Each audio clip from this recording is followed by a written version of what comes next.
네, 좀 더 깊이, 더 자세히 들어보는 이갈그 라이브의 간판 코너 더 인터뷰 시작하겠습니다. 오늘 국회 가방위원인 노정명 더불어민주당 의원과 함께합니다. 어서 오십시오.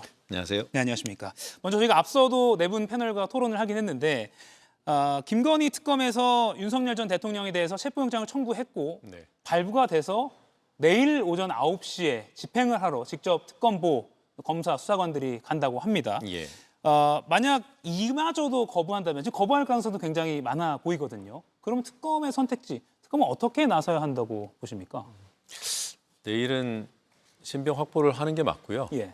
그동안 구치소 측에 요청을 했는데 사실 구치소에서 해야 할 일들을 안 했다고 저는 봅니다. 네. 내일도 집행을 할 때 교도관을 통해서 집행하려고 시도를 할 것이고 네. 만약에 이번에도 교도관들이 움직이지 않으면 수사관들이 직접 구인하는 방법을 현장에서 저는 판단할 거라고 봅니다. 예, 수사관들이 직접 원래는 이제 인치 지휘를 하러 현장으로 가는 것인데 네. 그것이 지금까지 전례로 봤을 때 서울구치소 측에서 좀 주저하기 때문에 네. 직접 특검이 나설 가능성도 있다. 근데 이번에는 주저할 명분이 전혀 없는 것이요. 예. 법원에서 체포영장을 발부를 했고 또 오늘 서울구치소장 본인 입으로 조사받을 상태가 맞다, 예. 건강상에 문제 없다라는 취지로 얘기를 했습니다. 네. 그럼 협조해야죠. 알겠습니다. 어제 민주당이 3대 특검 종합대응 TF라고 하죠. 네, 발족을 했는데 여기 TF 위원으로 참여를 하고 계시죠. 네, 김건희 특검 쪽으로 맞습니다. 그 관련해서 업무를 이제 보고 계신데 여러 갈래가 있습니다. 목걸이부터 시작해서 뭐 공천개입 의혹 당연히 큰 줄기고요. 어떤 부분을 좀 중점적으로 다뤄보실 예정입니까? 저는 분야별 책임위원들이 지정이 됐는데 저는 명태균 씨 관련 의혹에 집중해서 좀 사안을 들여다보기로 예. 그리고 또 제보를 추가로 받게 되면 검토하는 그런 역할을 맡게 될 것으로 봅니다. 네, 당연히 명태균 그 육성 파일을 지난해 공개하셨던 그 정치인이기 때문에 그쪽 전문 분야로 가셨군요. 그거 좀 이따가 이야기를 나눠보고요. 네. 앞서 이제 오늘 서울구치소 찾아온 얘기도 하셨는데 전현희 총괄위원장이 서울구치소에 가서 의료과장과 또 구치소장 이렇게 면담을 했고 말씀하신 대로 건강상의 문제가 전혀 없다. 이걸 뒤집어 보면 지금 윤 전 대통령은 표면적으로는 뭐 시력이 안 좋아지고 있다, 건강 때문에 조사를 받지 못한다라고 계속 주장은 하고 있는데 공식적으로 구치기관에서 조사를 받을 상태다라고 하고 있잖아요. 그러면 왜 버티기를 하고 있다고 보십니까? 제가 볼 때는 저항 의지 자체가 많이 꺾였다. 그리고 그런 상황에서 나서는 것에 대한 그 부담을 이기지 못할 정도로 뭐라고 할까요? 권좌에 있을 때와는 전혀 다른 그런 심리 상태, 마음의 자세. 저는 그런 점이라고 보고요. 지금은 많은 분들이 이제 저항의 과정이라고 보지만 저는 포기의 어떤 증거가 아닌가. 그래서 뭐 굳이 살펴보자면 좀 호소하는 그런 나 아프니까 좀 봐줘. 그런 부분들이 통할 리가 없고요. 그냥 원칙대로 수사를 하면 응할 것이라고 봅니다. 예, 포기의 증거다 오히려. 네. 뭐 나가서 실익도 없을 것 같고 하니까 일단은 그냥 버티기에 나섰다. 이렇게 분석을 하신 거죠. 자포자기형 버티기 아닌가 싶습니다. 자포자기형 버티기다. 알겠습니다. 앞서 제가 말씀 잠깐 언급 드린 대로 지난해 10월이었죠. 명태균 그 녹취 파일을 공개를 하셨는데 김영선이를 뭐 좀 줘라 했는데 그 말이 많네라고 했던 그 녹음 파일이잖아요. 네. 지금은 완전 그게 이제 핵심 이른바 스모킹건으로 계속해서 회자가 되고 있습니다. 그런데 당시에는 좀 부담 같은 건 없으셨습니까? 제보를 받으신 거잖아요. 네, 한 가지 부담은 있었어요. 예. 음질이 굉장히 안 좋았습니다. 그러니까 통화한 것을 직접 녹음한 것이 아니라 예. 명태균 씨가 녹음해 놓은 것을 지인한테 들려주는 과정이었던 거예요. 근데 네. 그 지인이 휴대폰을 통해서 나오는 음성을 다시 녹음한 거죠. 네. 그래서 음질이 굉장히 나빴고 그래서 만약에 대통령실이나 윤석열 본인이 이거 내 목소리 아니야라고 했을 때 이걸 어떻게 입증을 해내지라는 그런 아주 근본적인 의문이 하나 있었어요. 우려가 하나 있었습니다. 바이든 날리면 비슷하게 네, 그런 전례가 아니다. 있기 때문에 예. 아니라고 우겨버리면 사안이 꼬일 수 있겠다. 예. 그런데 바로 인정을 하더라고요. 내용은 맞다고. 그래서 지금까지 이제 의혹을 규명하는 트리거가 되고 스모킹건으로 계속 특검도 굉장히 중요한 실체적인 증거로 쓰고 있습니다. 네. 관련해서 혹시 당시에 공개하지 못했던 또는 그때는 덜 연글어서 계속해서 지금까지 조금 나름대로 취재를 또는 뭐 조사를 해보시고 곧 공개하거나 뭐 그럴 만한 또 트리거가 있으실까요? 들여다본 것들 중에 보도 가치가 있다고 판단한 것들은 다 공개를 했고요. 예. 다만 아직 못 본 게 있습니다. 아 예. 검찰이 압수수색했다가 이제 당사자한테 돌려준 그 사무용 PC가 있어요. 거기에 수 테라바이트 분량의 자료가 들어있는데 네. 그걸 아직 다 못 봤습니다. 그 PC를 하면 사용하던 주체가 누군가요? 우리 강혜경 강혜경 국장이 씨, 예. 쓰던 건데 그걸 명태균 씨도 썼어요. 예. 그래서 명태균 씨의 자료도 거기에 들어 있습니다. 네. 포렌식한 것에 보면 일부가 지금 공개돼 있습니다만 그걸 차근차근 하나하나 다 봐야 되는데 아직 체계적으로는 못 보고 있어서 그 부분이 저한테는 좀 과제입니다. 예를 들면 여론조사를 이렇게 계획한 또는 설계하는 그런 뭐 엑셀 파일 같은 게 있을 수도 있을 네. 것이고 또는 강혜경 어디에- 씨 스스로도 몰라요. 아하. 어떤 내용이 들어있을지 모릅니다. 그래서 들여다보면서 기억을 소환하는 그런 과정을 지금까지 쭉 거쳐왔거든요. 예. 근데 이 자료도 마찬가지입니다. 본인 핸드폰에 있는 것도 무엇이 들어있는지 모르는 상태에서 하나하나 들으면서 예. 이것이 의미가 있을까 이렇게 접근했던 거거든요. 근데 이거는 PC예요. 지금 말씀하신 그런 문건이 될 수도 있고 그다음에 폰을 연결해서 이제 그런 뭐 카카오톡이나 이런 것들을 연결해서 그런 소통을 했을 테니까 예. 그런 거에 어떤 흔적이 남아 있는지 검찰은 다 포렌식을 했잖아요. 예. 그런데 아직 제대로 공개되지 않았다고 저희는 봅니다. 그래서 하나하나 검증을 해봐야 된다. 예. JTBC에도 혹시 그 자료가 와 있지 않나요? 저희 취재팀도 아마 확보를 하고 있는 것으로 알고 있는데 네. 그 수 테라바이트의 그 하드디스크라고 하겠습니다. 그 하드디스크를 노 의원님이 지금 갖고 계시고 네. 또 지금 특검도 갖고 있고 네. 또 일부 언론사가 갖고 있고 지금 분석을 하고 있는데 너무 많기 때문에 아직은 그렇다면 특검도 아마 지금 이미징이나 또는 포렌식을 다 했기 때문에 중요한 것은 또 4차 공개가 될 수도 있겠네요. 저는 거기에 의미 있는 내용이 예. 없을 수가 없다고 봐요. 네. 워낙 방대한 분량이기 때문에. 예. 네. 노 의원께서 확보하신 수 테라바이트의 강혜경 씨 또 명태균 씨도 사용했던 그 하드디스크 내용이 또 뭐가 나올지 이것도 주목을 해보셔야 될 것 같습니다. 시청자 네. 여러분께서도 함께 주목을 해보시면 좋겠습니다. 그리고 윤상현 국민의힘 의원이 그동안은 나 공천 관련해서 윤 당시 당선인 측으로부터 뭐 전화 받은 거 없다라고 하다가 최근에 지난 주말에 조사를 받고 네. 그 조사에서 전화를 받았다. 하지만 단서는 달았습니다. 단 그게 공천까지 실행되지는 않았다. 뭐 영향을 준 건 없었다라고는 했는데 말을 완전히 바꿨습니다. 국민들 앞에서 완전히 거짓말한 게 드러났습니다. 네. 어느 정도 이렇게 좀 실체가 좀 규명되고 있다고 보십니까? 이 공천 개입 의혹 관련해서는요? 드러나는 과정이죠. 근데 아직 많은 부분이 아직 퍼즐이 안 맞춰져 있습니다. 예. 법적인 책임을 물을 단계로까지 나가야 되잖아요.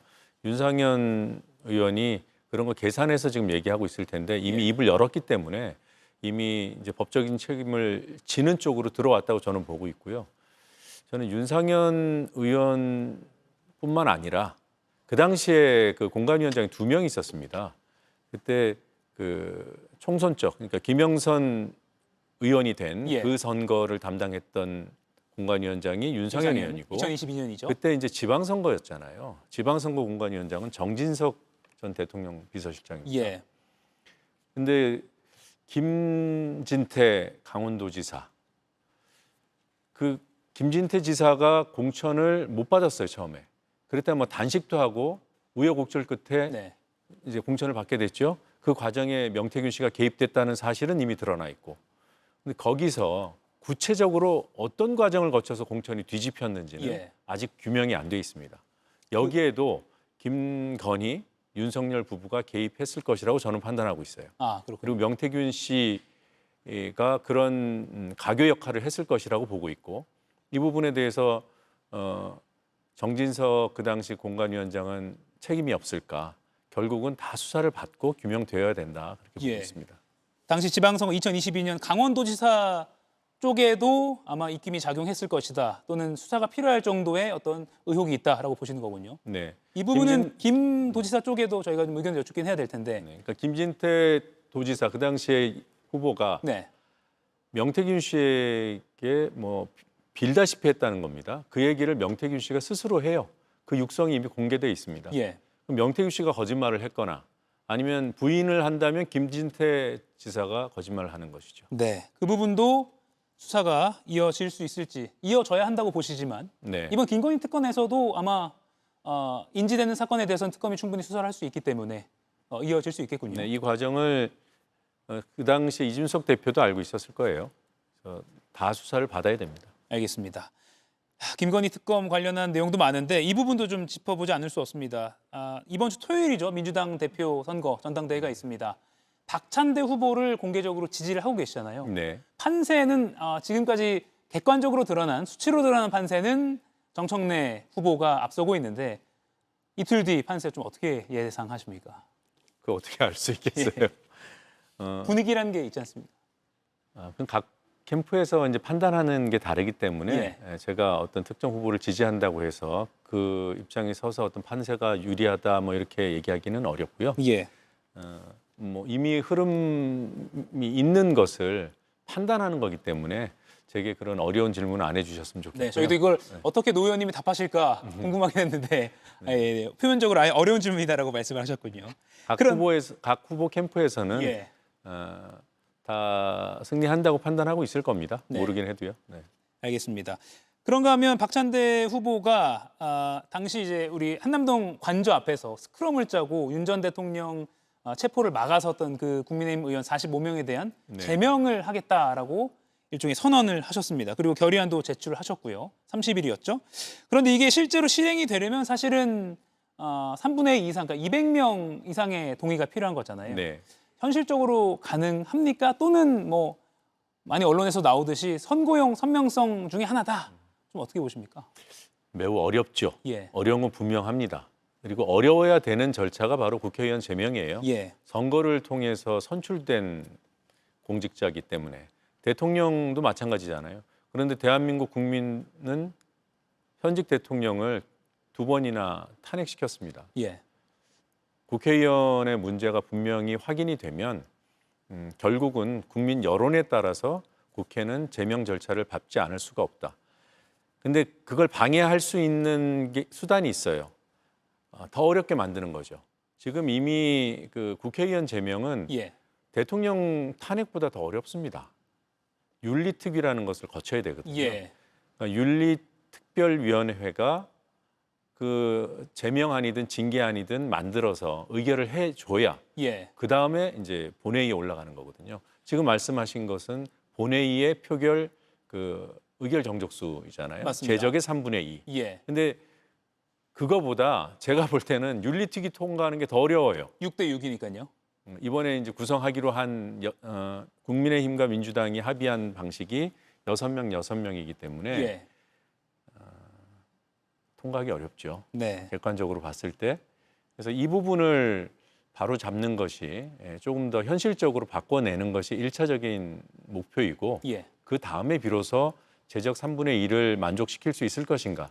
그것은 그 제명 대상자로 거론되는 자들의 그 특검 수사 결과 이런 것들에 따라서 국민 여론이 결정해 주실 거다. 예. 지금 제명이 필요하다라는 그런 여론이 있고 그래서 제명하겠다라는 의지를 당대표, 집권 여당의 당대표 경선 과정에서 공약으로 내세운 거예요. 예. 그건 당연히 해야 되는 일입니다. 그것이 옳다고 방향이 옳다면 그러면 지금 단계에서 제적의 3분의 2를 만족하기 어렵다라는 그런 판단은 너무 나가 있는 게 아닌가. 예. 예. 제도적으로는 어렵지만 반드시 당위성이 공감대가 형성돼 있기 때문에 네. 그리고 당대표 경선 과정에서 공개적으로 이게 다 표출이 됐기 때문에 반드시 추진은 돼야 된다라는 그 방향성이 추진은 궁금하신 돼야죠. 거죠. 네. 네, 알겠습니다. 당대표 이제 D-2니까 이것도 한번 지켜보도록 하고요. 또 이제 과방위원이시니까 그리고 뭐 언론사 출신이시기도 하니까요. 방송통신 관련해서 저희가 좀 꼭 여쭙고 싶은 게 있었습니다. 지난주에 그 대통령실이 이진숙 방통위원장의 휴가를 반려하는 그런 일이 알려졌고 그게 알려지게 된 계기가 이진숙 방통위원장이 직접 페이스북에 지금 저희가 준비했습니다. 아니 휴가 신청 실행 일주일 전에 하도록 돼 있어서 한 건데 자연재해 기간이라고 해서 반려했다. 너무한 것 아니냐라는 취지로 이렇게 글을 공개적으로 올렸습니다. 이거 일단 이 행동은 어떻게 보십니까? 이 정도 자연재해가 발생했는데 그럼 일주일 뒤에 휴가 가려고 했다는 거잖아요. 공직자 자세가 아니고요. 예. 그리고 저는 이진숙 씨의 저런 행동들, SNS를 활용하고 심지어는 국무회의의 장까지도 본인의 정치를 위해서 활용하고 있는 저런 행태에 저는 언론이 조금 더 관심을 줄여주셨으면 좋겠다. 아, 저는 뉴스 가치가 전혀 없다고 보고요. 저걸 다루는 순간에 이진숙 씨의 의도에 말려드는 그런 측면도 있을 수 있다고 봐요. 물론 예. 이제 알 권리 차원에서 보도하는 거는 이해하고는 있지만 의도적으로 저럴 때는 의도적으로 좀 외면해 주는 것도 방법이 되지 않을까 그렇게 판단해서 저는 뭐 그랬잖아요. 대의에 목숨을 걸었던 자만 예. 자기한테 손가락질을 하라고. 그래서 제가 그 대의를 빵자로 바꾸면 이해가 되겠다. 이렇게 그냥 일종의 풍자 예. 방식으로 대응하고 말았는데 예, 그 빵이라면 이제 법카 유용 사건 관련이죠. 네, 예. 예. 알겠습니다. 그런데 지금 법카 유용 사건 관련해서 제가 좀 여쭙고 싶은 게 있었는데 물론 무관심을 요청하셨지만 준비된 질문을 좀 드리겠습니다. 계속해서 이재명 정부와는 좀 삐걱거릴 수밖에 없는 상황이고 심지어 공개적으로 대통령실이 휴가를 뭐 거절한 것도 페이스북에 올리는 그런 상황이기 때문에 계속 가는 거야? 라는 그냥 국민적인 뭐 제도적인 절차를 떠나서요. 임기 보장을 떠나서 그런 의문이 있습니다. 내년 8월이 임기 종료이고요. 그러면 대전 지금 유성경찰서가 수사를 하고 있는 것으로 알고 있는데 그 법카 유용 사건에 따라 결과에 따라서 면직 뭐 처분이 되든지 뭐 그런 방법밖에 없는 것인가요?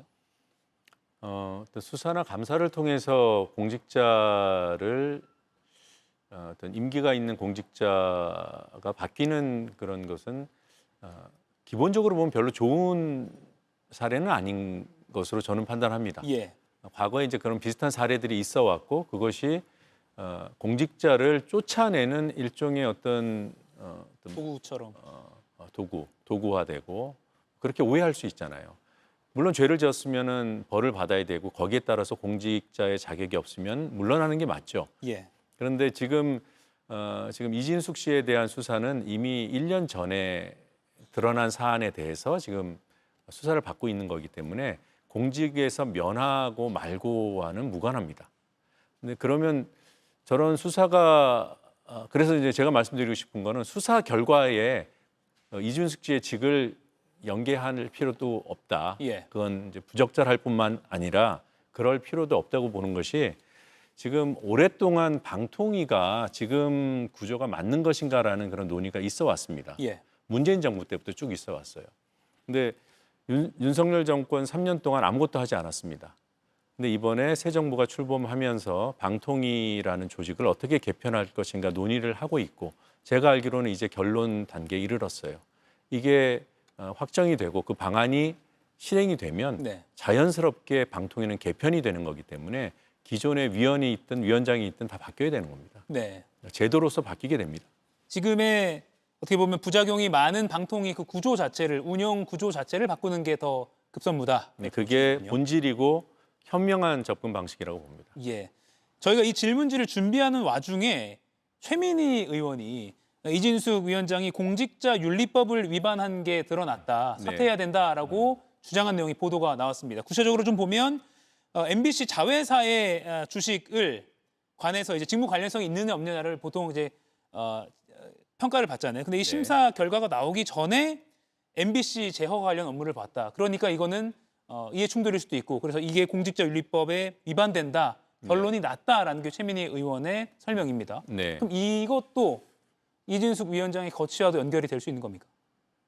당연히 되죠. 예. 공적인 판단이 나오면 거기에 따라서 조치가 취해지는 게 맞고요. 공직자윤리위원회에서 지금 백지 신탁 문제와 관련한 판단을 했고 그거는 이진숙 씨가 직접 요청을 한 거예요. 근데 그 심사가 끝나기 전에 그 백지 신탁 대상이 어떤 주식이냐면 MBC 자회사 주식입니다. IMBC. 네. 그런데 MBC와 관련된 일을 그러면 하면 안 되는 거잖아요. 네. 판단이 나올 때까지는.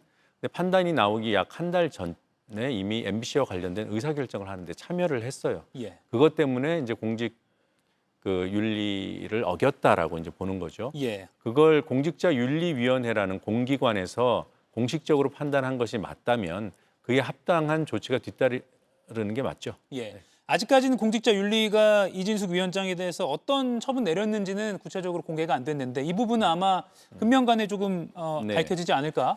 그러니까 최민희 위원장이 말씀하신 거기 때문에 저는 사실이라고 판단하고요. 예. 그리고 이진숙 위원장 본인에게도 통보가 됐다고 하니까 그 사실관계를 확인하는 데는 오래 걸리지 않을 것 같습니다. 예. YTN 이야기 좀 한번 해보겠습니다. 네. 최근에 YTN 김백 대표이사가 자진 사퇴를 했습니다. 사실 노조에서도 YTN 노조도 많이 원하던 것이긴 한데 이유는 표면적으로는 일신상의 이유라고 네. 밝혔습니다. 어떻게 보십니까? 저는 대주주에 의해서 방출됐다고 봅니다. 아 예. 그리고 지금 시대가 바뀌고 또 상황이 본인에게 유리하지 않다고 판단한 김백 씨가 스스로 도주한 측면도 있을 거고요. 그래서 대주주가 나가라고 했을 때 저항하지 못하고 그냥 쫓겨간 것이 아닌가 저는 그렇게 해석을 합니다. 대주주가 사실상 방출했다. 사실 유진그룹이 윤석열 정권하고 코드를 맞춰서 이른바 코드를 맞춰서 YTN이라는 공적 지배 구조의 소유 구조의 보도 채널을 인수받은 거잖아요. 예. 돈만 있다고 살 수 있는 게 아니잖아요. 돈 들여서 지분을 인수한 다음에 방통위로부터 방송 사업권 승인을 받은 거예요. 그 과정에서 윤석열 정권에 잘 보이기 위해 저는 김백이라는 친윤석열 그리고 뭐 극우라고 평가를 받는 그런 인사를 YTN 사장으로 데려온 거죠. 그런데 지금 이재명 정부 시대에 맞겠습니까? 유진그룹도 생각이 있을 텐데 예. 이런저런 국리 끝에 김백이라도 내보내야겠다라는 판단을 한 것이 아닌가. 왜냐하면 지금 유진그룹은 윤석열 정권 하에서 YTN을 인수하게 된 그 과정 하나하나가 다 불법이기 때문에 거기에 대한 책임을 질지도 모른다는 두려움을 갖고 있을 거예요. 예. 그리고 그런 불법성과 무관하게 행정 조치가 무효화가 되면 YTN 산다고 돈 3천억 원 이상 썼는데 그거 다시 토해내야 됩니다. 되팔아야 됩니다. 네. 그런 상황을 두려워하고 있을 거예요. 그래서 방송통신위원회가 정상화가 되고 유진의 방송 사업권을 허가해준 그 이인 의결 절차에 대한 뭐 무효 처분이 나오거나 아니면 뭐 백보 양보해서 내년에 재승인 심사를 받을 때 예. 그때 방통위가 재승인 탈락을 시키거나 이런 상황이 오면 유진으로서는 어렵게 산 그 YTN 지분을 팔아야 됩니다. 예. 다른 그렇게- 태세 전환이다. 그렇게 안 되기 위해서 예. 지금 뭔가 권력에 줄을 대고 뭔가 좀 우리가 반성하고 있습니다라는 사인을 보내는 것이 아닌가 저는 그렇게 해석합니다. 예, 한 40초 남았는데요. 마지막 질문 좀 드리겠습니다. 방송 3법 민주당이 오늘 4일쯤에 처리를 할 것으로 예상이 되고 있는데 국민의힘이 이 법안들에 대해서 노조가 공영방송 사장 뭐 이런 주도권을 다 잡아서 일방통행할 수 있는 그런 악법이다라고 주장을 하고 있습니다. 이에 대해서 반박을 좀 해주신다면요. 40초? 이제 한 10초 남았겠네요. 20초 남았습니다. 네. 노조를 악마화하는 정치 집단의 말장난일 뿐이에요. 법안 내용을 보면 주체가 매우 다양하게 규정돼 있고 예. 공영방송사의 경영진을 뽑는 주체를 다양화한 것. 특정 세력에 몰아주지 않고 특히나 권력의 입김을 차단하기 위해서 주체를 다 다변화한 겁니다. 그런데 노조만 끄집어내서 뭐 민주노총이 장악하니 어쩌니 이런 얘기하는데 국민 못 속입니다. 네. 몰려있던 힘을 분산한 거다 이렇게 네. 쉽게 표현하면 되겠군요. 알겠습니다. 오늘 말씀 잘 들었습니다. 바쁘신데 나오셔서 고맙습니다. 민주당 고맙습니다. 노정명 의원이었습니다. 고맙습니다. 이가혁 라이브를 시청해 주셔서 고맙습니다. 이가혁 라이브는 평일 오후 5시 TV와 유튜브로 실시간으로도 함께 하실 수 있습니다.